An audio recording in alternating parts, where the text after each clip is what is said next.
And we have the data science categories today, and the companies participating are Vymo, vPhrase, Unifor, YesBank, YakTrack, Nui, Datamatics, Informatica, Aricent. So look forward to all the innovations, and also request all the delegates and participants to please maintain the decorum.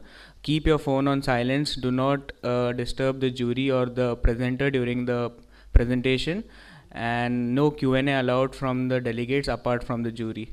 Thanks a lot. And now I request delegates from Vymo to be on stage, please.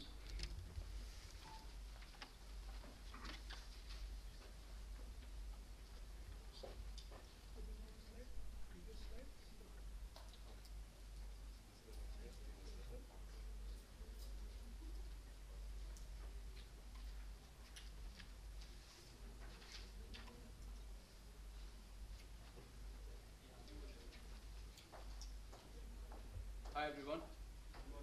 Morning. Can you hear me? Yeah. Okay. All right. Nice to be the first person on stage. So for a long while, I think AI has been a hammer in search of a nail, right?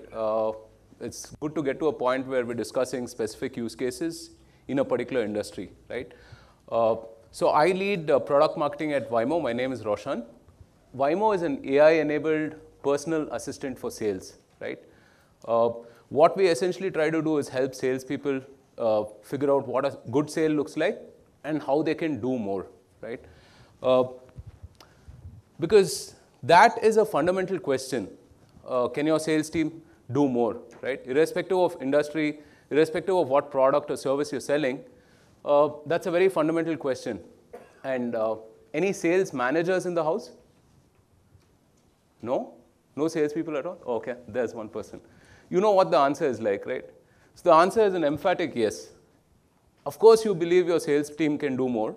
You know, if only your sales team was a little more disciplined, if only they spend time on the right opportunities, so on and so forth. Yes, your sales team can do more. Any sales reps in the house? Or anyone with sales experience? No? Okay. One person there. And you know what the answer is as well, that it's an emphatic no, right? Because salespeople usually believe that quotas are designed to be just out of reach, and you know, it's a miracle that if you meet your quotas at the end of the quarter, right?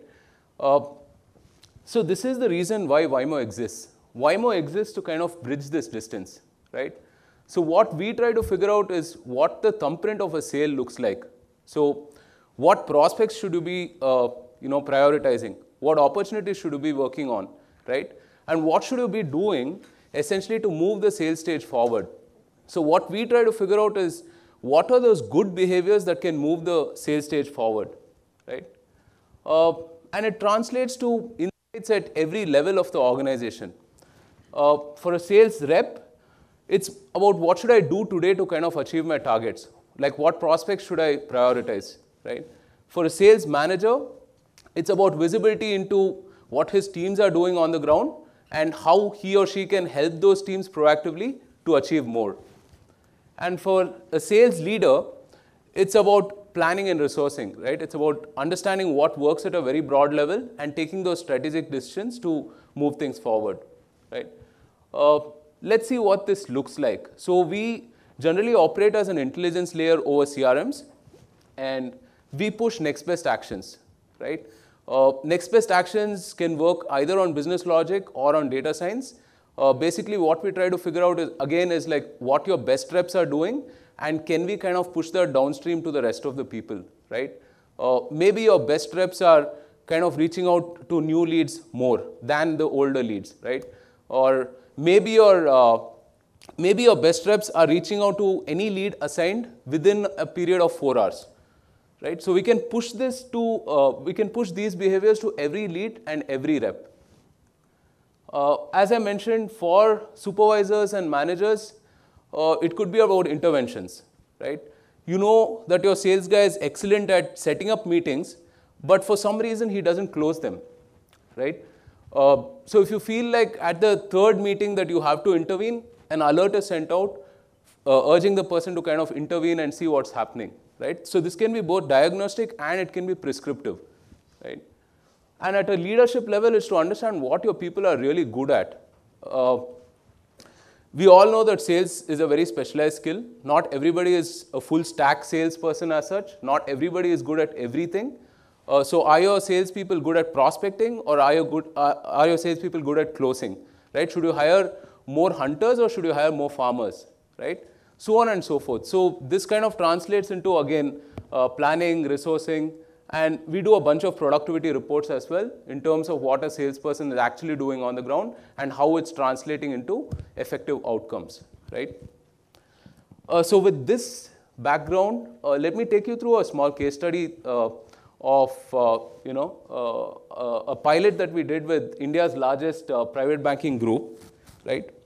So this is a typical wealth banking scenario where the target is high net worth individuals, right? The very relationship based, it's very high touch, and you have a bunch of relationship managers and senior relationship managers trying to get wallet share from these people, right? So these people will be probably 1 crore plus spend for a year or so, right? And you can imagine what the challenges can be like. Now, if I'm a guy who's spending 1,000 rupees, my expectations are different. If I'm a guy who's spending 1 crore rupees, my expectations are entirely different, right? A one-size-fits-all approach doesn't work for me. I need something for my scenario, right? I need something entirely customized. Now, doing this at scale is a very, very difficult thing, right? Imagine if you have to do this to, maybe like 10 people or 100 people or 1,000 people, right? Doing this at scale is a really, really big challenge. It also leads to a tremendous amount of knowledge and expertise that has to be that has to surface at the right time, right? Does Mr. Chatterjee like being called on Thursday or Friday, right? Or does Mrs. Verma like to meet people, or she's more comfortable on calls and emails, so on and so forth. There's a lot of all this tribal data that has to be captured, right? So the thing is that to capture this data, process it, and push intelligence across the sales organization is a tremendous challenge. So a lot of the sales is very anecdotal, right? Like your salesperson knows that if he has, at the end of the month, if he has to increase his quota, if he has to increase his chance of meeting a quota, he has to call some X, Y, or Z person, right? Because traditionally, he has a good relationship with them and he can kind of make that sale happen, right? What we built was basically a model to correlate your sales efforts and outcomes, right? So based on a bunch of parameters like your hierarchy, your call frequency, your calendar, what your business objectives are, so on and so forth, we push suggestions, right? These suggestions are in the form of activities. So they could be like nudges to call people and set up meetings, so on and so forth. And then we recognize what has happened after this, right? So if I suggested a meeting to you, did that meeting actually happen? First of all, did you accept that meeting?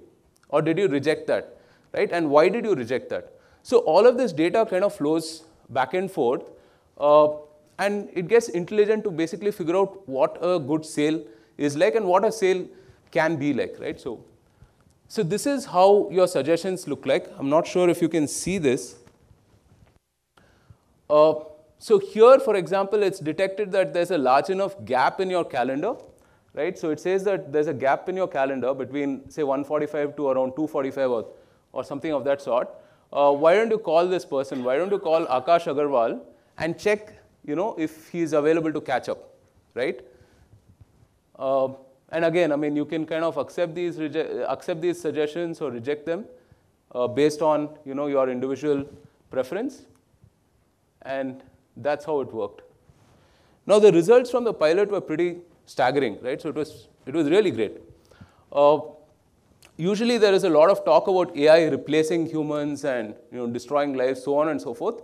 But what we've actually proven is AI actually empowers humans, right? Over a third of the time, people relied on these suggestions. Now, that's a big thing, right? For salespeople especially. Again, there are not a lot of salespeople in the house, but salespeople are very stubborn. They're very superstitious, right? You have a working routine, and if it works, you stick to it for about 20 years, right? For them to kind of change and accept these suggestions were really big, right? about 80% or more of the calls that originated from the app was from suggestions, right? About 80% of the calls were from suggestions. And not just that, a fifth of these activities were completed. So if, for example, as you saw, if a meeting was suggested, the person actually met that person more than a fifth of the time, right? So they actually followed through on those suggestions. And the daily user adoption was greater than 90%, which is again phenomenal because conventional CRMs are somewhere between 25 to 30%, right? And these are the top CRMs in the world as well. So that's about all I had time for today to present. So we are Vymo. We're a personal assistant for sales. We have about 50 plus enterprise deployments. We have 75,000 salespeople across the world using us in some very big, banks and insurance companies as well. And we prove revenue impact of 3 to 10% within a couple of quarters itself, right? And of course, we've been recognized at a bunch of these places. We're a Gartner Cool vendor, and we won the CB Insights fintech track as well. Yeah. So if you have any questions, I'd like to answer them now. Wow, on the dot.